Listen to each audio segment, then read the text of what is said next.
BJP के लिए अपनों को साधना बड़ी चुनौती बन गई है। ऐसा इसलिए क्योंकि पूर्व मंत्रियों के तेवर गर्म दिख रहे हैं। कुछ नेताओं के तो कांग्रेस में भी जाने की चर्चा है। आखिर क्यों ऐसी स्थिति है और यह बीजेपी के लिए कितना बड़ा खतरा हो सकता है, इस रिपोर्ट में आप देखिए।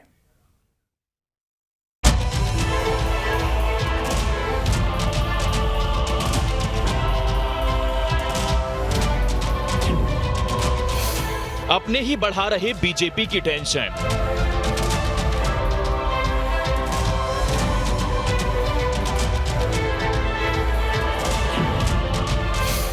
पूर्व मंत्रियों को लेकर पार्टी में मंथन।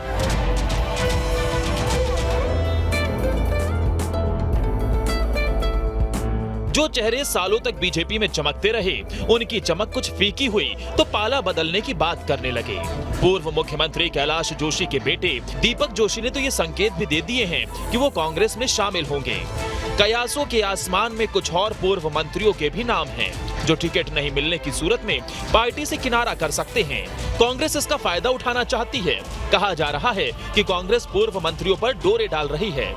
हालांकि बीजेपी ने जयंत मलैया के बेटे सिद्धार्थ मलैया की वापसी कराकर यह संदेश देने की कोशिश जरूर की है कि पुराने दिग्गज अभी भी पार्टी के असेट्स हैं। लेकिन डॉक्टर गौरी शंकर शेजवार, रामकृष्ण कुसमारिया जैसे पूर्व मंत्री आने वाले विधानसभा चुनाव में मुसीबत बन सकते हैं, क्योंकि अगर इन्हें टिकट नहीं मिला तो अलग ताल ठोक सकते हैं।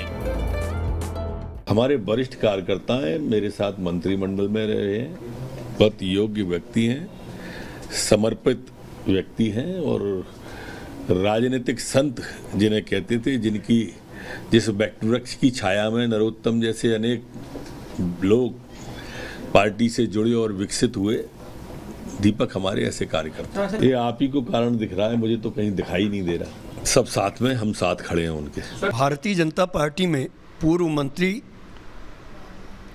यदि टेंशन बने हुए हैं अन्य कारणों से, कुछ दिनों बाद जो मौजूदा मंत्री हैं वो भी टेंशन बन जाएंगे, क्योंकि सरकार माननीय कमलनाथ जी की आ रही है। और भारतीय जनता पार्टी जिसने पिछले चुनाव में कांग्रेस मुक्त भारत का नारा दिया था, यदि यही स्थिति रही तो भाजपा मुक्त देश होने में कोई देर नहीं लगने वाली है। दरअसल बीजेपी में हारे 13 पूर्व मंत्रियों की दावेदारी है। इनमें से कुछ को संगठन में एडजस्ट किया गया है। सिंधिया समर्थकों से पूर्व मंत्रियों के समीकरण बदल गए हैं, लेकिन टिकट की दावेदारी सब कर रहे हैं। ऐसे में अगर टिकट देने में चूक हुई तो भीतर घात होने का खतरा बढ़ सकता है। मध्य प्रदेश में भारतीय जनता पार्टी ने 2020 में सत्ता तो हासिल कर ली, लेकिन आगामी चुनाव की दृष्टि से उसकी वो सीट्स टफ होती दिख रही हैं, जहां से उसने कांग्रेस के एमएलए को अपनी तरफ लाया था। और ये विशेषकर ज्योतिरादित्य सिंधिया के क्षेत्र ग्वालियर चंबल में ज्यादा परेशानी होती है, क्योंकि वहां पर जो कद्दावर नेता हारे थे कांग्रेस के सामने या उनको 2020 में टिकट नहीं मिला, वो कहीं ना कहीं भारतीय जनता पार्टी के लिए चुनाव में बड़ा रोड़ा बन सकते हैं। बीजेपी भी इस बात को जानती है कि पुराने नेताओं को साधना सबसे जरूरी है। फीडबैक में अपनों से खतरा होने की भी बात सामने आई है। जानकारी के मुताबिक पुराने नेताओं और कार्यकर्ताओं में असंतोष है। कई चेहरों को लेकर आक्रोश है। कुछ जगहों में जनता में नाराजगी है। कार्यकर्ताओं को साधना जरूरी है, पुराने नेताओं को साथ रखना चुनौती है। हालांकि नाराजगी और असंतोष दूर करने के लिए दिग्गजों को उतारा गया है। अलग अलग जगहों पर लगातार संवाद हो रहा है, लेकिन इस बातचीत से पुराने नेता मन से साथ देंगे इसकी गारंटी नहीं है, क्योंकि एक जमाने में बीजेपी के कद्दावर माने जाने वाले चेहरों का सियासी करियर अब खतरे में है। इनमें कई तो ऐसे हैं जो अगर 2023 में चुनाव नहीं लड़े तो उनका राजनीतिक करियर खत्म हो जाएगा।